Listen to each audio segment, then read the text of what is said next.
জন্য সংস্কার চান, কেউ বলতে পারবেন না। কারণ অন্য কেউ বিএনপি ছাড়া অন্য কেউ সংস্কারের কথাটি চিন্তাও করতে পারেননি। যে চিন্তা আমাদের প্রিয় নেতা তারেক রহমান সাহেব আজ থেকে 2 বছর আগে জাতির সামনে প্রকাশ করেছেন। আমরা সংস্কারের পক্ষে। প্রয়োজনীয় সংস্কার হবে একটি অবাধ, সুষ্ঠু, নিরপেক্ষ নির্বাচনের মাধ্যমে বাংলাদেশের জনগণ তাদের পছন্দের প্রার্থীকে ভোট দিয়ে পার্লামেন্টে পাঠাবে। সেই এমপি সততার এক্সাম্পল দিয়ে মানুষের মন জয় করবে। রাজনীতি এই যে আজকে মানুষ, বাজার ভর্তি মানুষ, চেয়ার ভর্তি মানুষ, তার চেয়ে বেশি মানুষ দাঁড়িয়ে কথা শুনছেন। দিন শেষে, ব্যবসা বাণিজ্য শেষে সব মানুষ বাড়িতে ফিরে যাবেন, এটাই আমরা আশা করি। রাজনীতিবিদ যারা আমরা আছি, আমরা আশা করি জনগণের কল্যাণে কাজ করি, সারাদিন কাজ করে নিজে গিয়ে ফিরে যাব।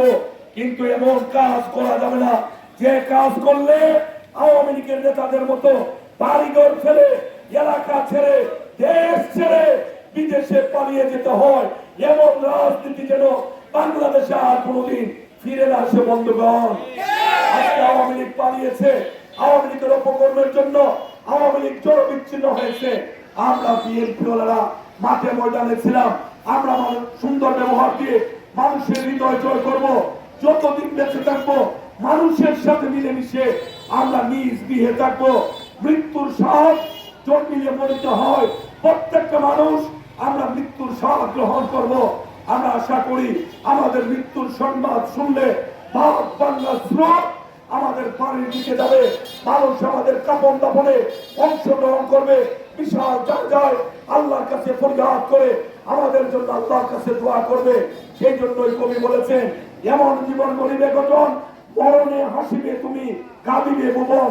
আসুন আমরা মাতৃদের পূর্ব মুহূর্তে আমাদের প্রিয় নেতা তারেক রহমান সাহেব যেভাবে আমাদেরকে নির্দেশনা দিচ্ছেন, আমরা ওনার নির্দেশনা পালন করে মানুষের হৃদয় জয় করে মানুষের হৃদয়ের মণিকুটায় স্থায়ী ভাবে আমরা ভালোবাসার স্থান দখল করব। এটাই হোক আমাদের অঙ্গীকার। আমরা রাজি আছি কিনা ভাই? সবাই ইনশাআল্লাহ এটাই হোক আমাদের অঙ্গীকার। রাজনীতি হবে মানুষের কল্যাণে, রাজনীতি হবে আল্লাহর সন্তুষ্টির জন্য। রাজনীতি যদি হয় আল্লাহর সন্তুষ্টির জন্য, সেই রাজনীতি কোন চক্রান্ত করে, ষড়যন্ত্র করে কেউ কোনোদিন দাবিয়ে রাখতে পারবে না ইনশাআল্লাহ। শেখ হাসিনা চেষ্টা করেছিলেন খালেদা জিয়াকে অপদস্থ অপমানিত করতে। আল্লাহ খালেদা জিয়াকে সর্বোচ্চ সম্মান দিয়ে কাতারের আমিরের রাজকীয় বিমানে লন্ডনে চিকিৎসার জন্য গিয়েছেন। ইনশাআল্লাহ আগামী মাসের প্রথমার্ধে এবং খালেদা জিয়ার শারীরিক অবস্থা যদি স্থিতিশীল থাকে উনি দেশে ফিরবেন। আবারও রাজকীয় বিমানে ইনশাআল্লাহ ঢাকা আসবেন। ওই দিন দেখবেন বাংলাদেশের লক্ষ লক্ষ মানুষ, কোটি মানুষ ভালোবাসা জানানোর জন্য, শ্রদ্ধা জানানোর জন্য আমরা সশরীরে ঢাকায় উপস্থিত থাকবো ইনশাআল্লাহ। হাসিনার পালিয়ে যাওয়ার এই ভিডিও ইন্টারনেট বন্ধ করে গোপন রাখা যায়নি। মোবাইলে হাতে হাতে গ্রামের মহিলারা দেখছে এবং বলছে এই মহিলাই তো টেলিভিশন করলে বন্ধ করতো। এই মহিলার পালিয়ে যাওয়ার ভিডিও প্রত্যেকটা বাচ্চার হাতে, প্রত্যেকটা ছেলেমেয়ের হাতে। আওয়ামী লীগকে অনুরোধ করবো, এত বড় ঘটনার পরও যদি আপনাদের হুঁশ না হয় তাহলে আমাদের দুঃখ করা ছাড়া আর কিছু থাকবে না।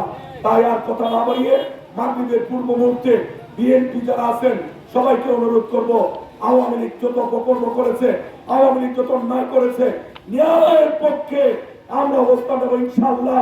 এই এলাকার মানুষ ভৌগোলিক সীমারেখার মধ্যে তার সমস্ত কার্যক্রম ফিরে আসার জন্য বর্তমান অন্তর্বর্তীকালীন সরকার যথাযথ ব্যবস্থা নেবেন।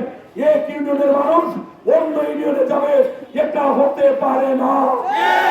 অনুরোধ করব, এই ইউনিয়নের মানুষ ট্যাক্স প্রদান করে এই ইউনিয়নের রাষ্ট্রীয় অন্যান্য ইউনিয়ন যেভাবে সুযোগ সুবিধা ভোগ করছে, আমার অনুরোধ থাকবে অনতিবিলম্বে এই রাষ্ট্রীয় ইউনিয়নের মানুষের সম্মান মর্যাদা ফিরিয়ে দিতে হবে। যদি না দেন এর দায়ভার আপনাদেরকে বহন করতে হবে। আজকে যেহেতু বিএনপি ক্ষমতায় নেই, আমরা অনুরোধ করে গেলাম যদি আল্লাহ রাব্বুল আলামিন জনগণের খেদমত করার সুযোগ দেয়, এই ইউনিয়নের যা হারিয়েছে এক মাসের মধ্যে এই ইউনিয়নের মানুষকে বুঝিয়ে দেবো ইনশাআল্লাহ। আমি কাজে বিশ্বাস করি, কথায় না। পৌরসভায় তিনবার ভিন্ন ভিন্ন পরিস্থিতিতে মেয়র হয়েছি। সনাতন ধর্মের মানুষ বিএনপির রাজনীতির সাথে সম্পৃক্ত না থাকলেও তাদের মন জয় করে তাদের শীষে তাদেরকে ভোট দেওয়ার জন্য তাদের মন জয় করেছি বলে প্রত্যেকটা সনাতন ধর্মের কেন্দ্রে ধানের শীষ নিয়ে জেলে থেকে আমি পাস করেছি। তাই আমি অনুরোধ করবো রাজ্যগুলোতে সনাতন ধর্মের মানুষ, মুসলিম ধর্মের মানুষ, অন্যান্য ধর্মের মানুষ আসুন, দেশকে ভালোবেসে একটা বারের জন্য হলো আমরা ঐক্যবদ্ধ হই, এই দেশকে আমরা সামনের দিকে এগিয়ে দেবো। আল্লাহ যেন আমাদের সেই তৌফিক দেয়। এই আশাবাদ ব্যক্ত করে আওয়ামী লীগের চক্রান্ত ষড়যন্ত্রে সবাই আমরা সতর্ক থাকবো, সেই আশা প্রত্যাশা রেখে আজকের এই সুন্দর আয়োজনের জন্য রাজ্যের ইউনিয়ন বিএনপি, যুবদল, ছাত্রদল, স্বেচ্ছাসেবক দল সহ যারা কষ্ট করেছেন, বিশেষ করে বাজারের ব্যবসায়ীরা আমাদের এই স্বল্প আয়োজনের মধ্যে দাঁড়িয়ে চেয়ারের স্বল্পতার মধ্যে যারা আমাদের বক্তব্য শুনেছেন, সকলকে দলের ভারপ্রাপ্ত চেয়ারম্যান জনাব তারেক রহমানের পক্ষে ধন্যবাদ, অভিনন্দন, শুভেচ্ছা জানিয়ে আমি আমার কথা শেষ করছি। খুদা হাফেজ। বাংলাদেশ জিন্দাবাদ। শহীদ জিয়া মরক। দেশ নেত্রী বেগম খালেদা জিন্দাবাদ। আমাদের অহংকার শ্রদ্ধা জনাব তারেক রহমান জিন্দাবাদ। জিন্দাবাদ। সবাইকে ধন্যবাদ।